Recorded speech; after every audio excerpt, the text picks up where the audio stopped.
All right, good evening. The Divrei Torah should be Lili Nishmas, Moshe Naftoi Ben Chaycha, and Rivka Bas Moshe, the Shomeshav Aliyah. At the very end of this week's parsha, we have the command, the mitzvah saseh, the mitzvah lo saseh, of having just weights and measures, right? Which is, by the way, very important. There's halacha l'maaseh if you have. Right now, everything in this day and age, everything's digital. But in the old days, you had to really, if you had a weight that's off, you have to get rid of it. You're not allowed to maintain it in your house. Right, so that's the issur is even if just not even having around, lest you use it. So right after that comes the tzivui of Zechiras Maisa Amalek and Mechias Amalek. So Rashi brings from Chazal the smichus of Parshas, that if you lie about your weights and measures, HaKadosh Baruch Hu sends you Amalek. The question is, what's the connection? And why dafka weights and measures? Is it dafka weights and measures? Seemingly, why? But Geneva, any Geneva. That's So a weighty question. What? I always lie about my weight. Wait. Right, so why dafka weights and measures? As seemingly any Geneva, but how does it match up with what we find by the original encounter when Amalek came to begin with, 40 years earlier, before Moshe Rabbeinu was saying this, by Al Nasosim Hashem Leimor, Hayesh Hashem B'Kirbeinu Im Oyin, Vayavo Amalek. Right, so they had problems of emunah problems. HaKadosh Baruch Hu could provide for them. And then Vayavo Amalek, so seemingly had nothing to do with lying about weights and measures, seemingly, certainly not from stealing from each other. And Amalek comes, so how are we to understand this? Now, I have a sefer and manuscript that I've been pushing off publishing, that, the Rambam has, he has a sefer on mitzvahs, and he has his Yad HaChazaka. And the way he grouped together the mitzvahs in the sefer on mitzvahs is a different order than the way he subsequently did in the Yad HaChazaka. And he didn't change his mind about that order, right? Because at the beginning of the Hakdama to the Yad HaChazaka, he lists all the mitzvahs saseh, and then all the mitzvahs lo saseh, and it's all according to the order of the Sefer HaMitzvahs, and then he recaps and saying, this is how I'm arranging it in this book, which means he holds both groupings are true. Right, there's a way to, you can categorize it like this, you can categorize it like that. So interesting, in the Sefer HaMitzvahs, he puts the mitzvah saseh of having, just weights and measures together with the mitzvah of betzedek tishbar zamisecha, to judge people righteously, not to, in any way lean, be biased. No, ma'akesha. Right? That's where he lives in the Sefer HaMitzvahs. That's right by, the mitzvahs to be just in judging others. Right, when you sit in judgment, not to be mata mishpat, and that's where he has litzadik, to be just in your weights and measures, which is very interesting that the Torah itself uses the lashon of tzedek, justice, by weights and measures. So the pshat is like this: the original encounter with Amalek, they asked Hayesh Hashem B'Kirbeinu Im Oyin. What does that mean? Right? They didn't say Hayesh Hashem B'Kirbeinu Olo. Right? Is Hashem with us or not? That's right. That's it. Hayesh im ayin. And this should ring familiar. Yesh, the terms yesh and ayin, like yesh me ayin. Right? And so the Zohar really discusses it on the spot, as is explained in the Sfarim. It says like this: Am Yisrael, it's not the pshat they didn't believe in God. They just had Kriyas Yamsuf earlier than that. Yetzias Mitzrayim right before that. Right? That wasn't the issue that was frustrating them. Right? The issue that was frustrating is like this, right? There's when we say Hayesh Hashem B'Kirbeinu, like for instance, to paraphrase, Ki Hashem Elokecha Mishalech B'Kerev Machanecha La'atzilcha, Hashem is in your midst, and that's why you're victorious in war. Yesh Hashem B'Kirbeinu is when HaKadosh Baruch Hu is helping you, but you have to do your shtadlus. Like when he's B'Kerev Machanecha, he's in your midst, B'Kirbeinu, B'Kerev Machanecha, gives you atzlacha. And then there's when you go with pure bitachon and no ishtadlus, like Esa Einai El Heharim, May Ayin Yavo Ezri. Your help comes out of nowhere. You know, because you have no kivun, you have no direction. Right? And the help comes out of nowhere. And that's what the pasuk goes, Ezri me'im Hashem, osei shamayim v'aretz, just like Olam Hazeh came out of nowhere, yesh me'ayin. Right? Out of nowhere. Ma'ayin Yavo Ezri, Ezri me'im Hashem, osei shamayim v'aretz.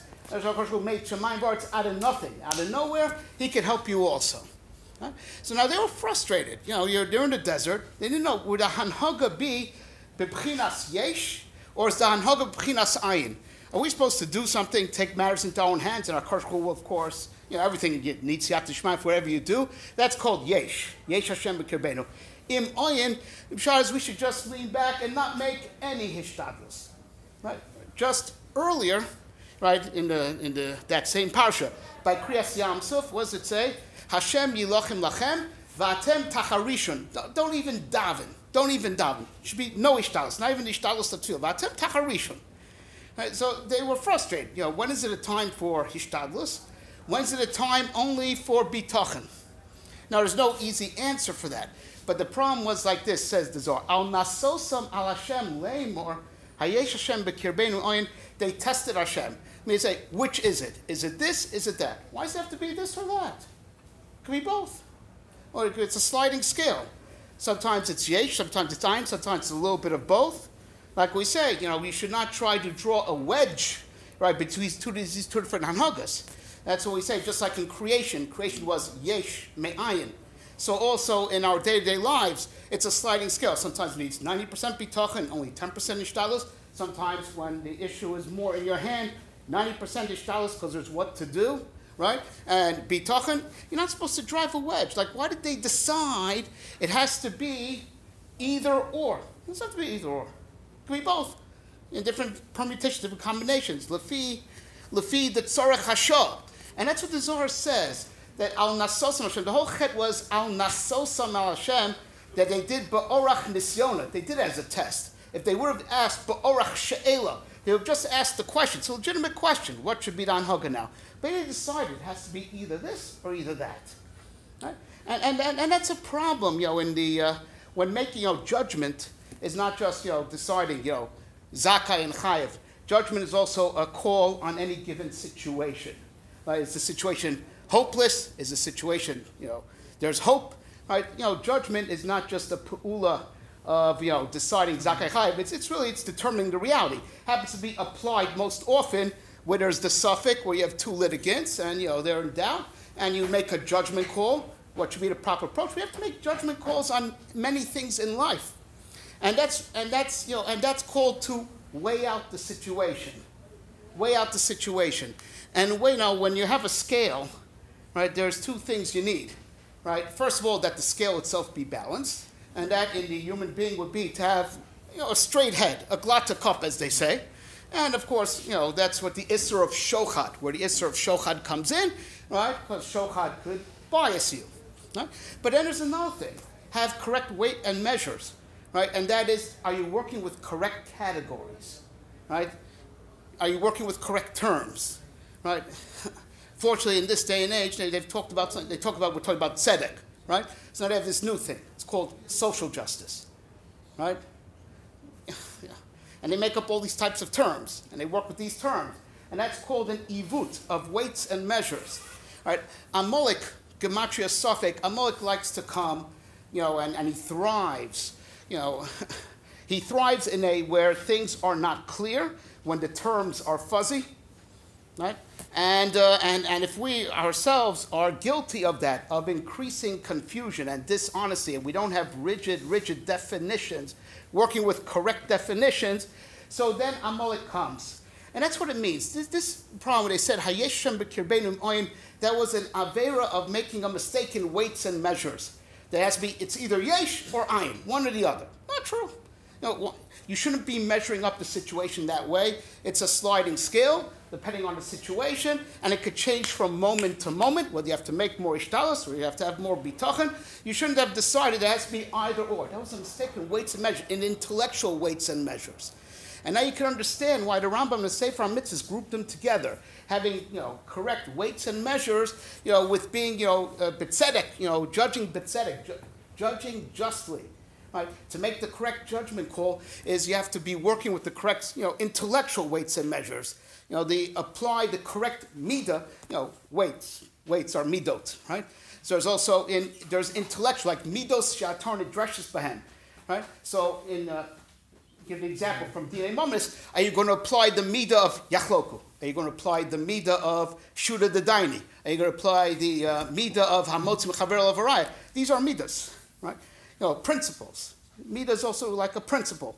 You have to apply the correct principle. So the issur of not having incorrect weights and measures is broader than the principle of it. The idea behind it is broader than just having a good scale in your house. So always working with the correct values, right? Real values. And that's the big challenge that we have, Bisman Hazeh, is that there's a lot of pseudo values floating around. We're social justice and many are political correctness, all erger zachen, right? All these types of things, right? And that's where Amalek thrives. Fake values, fake weights and measures. And that was the real chet over there. And that's why it's not an issue of Geneva so much as lying about weights and measures. When you don't use correctly, rigidly defined terms, right? When your terms are not rigidly defined, use ambiguous Western terms like fair, what's fair, as opposed to the Torah's notions of justice. When you have, things that are not richly defined, the feed das Torah, right? That's called the aver of not having correct weights and measures, and that's the confusion where the Yetzer Hara could come in, and he could sway you anyway because you don't have solid weights and measures. You're not working with real and absolute values, and that's what it means over here. That if you lie in weights and measures, that means it's not just weights and measures in your home, right? But you don't have rigidly defined principles of truth. Al pi das, so you're working with real values. Not the values that the society is trying to put into our heads. If you're not working with real Torah-dic values and always applying the correct midah, right, the correct principle, midah miloshin principle, like midah she'atar nidreshes behen, that's when Amalek gets in, and that's the message over here. Don't fub on reality, because that's Amalek's way to get in.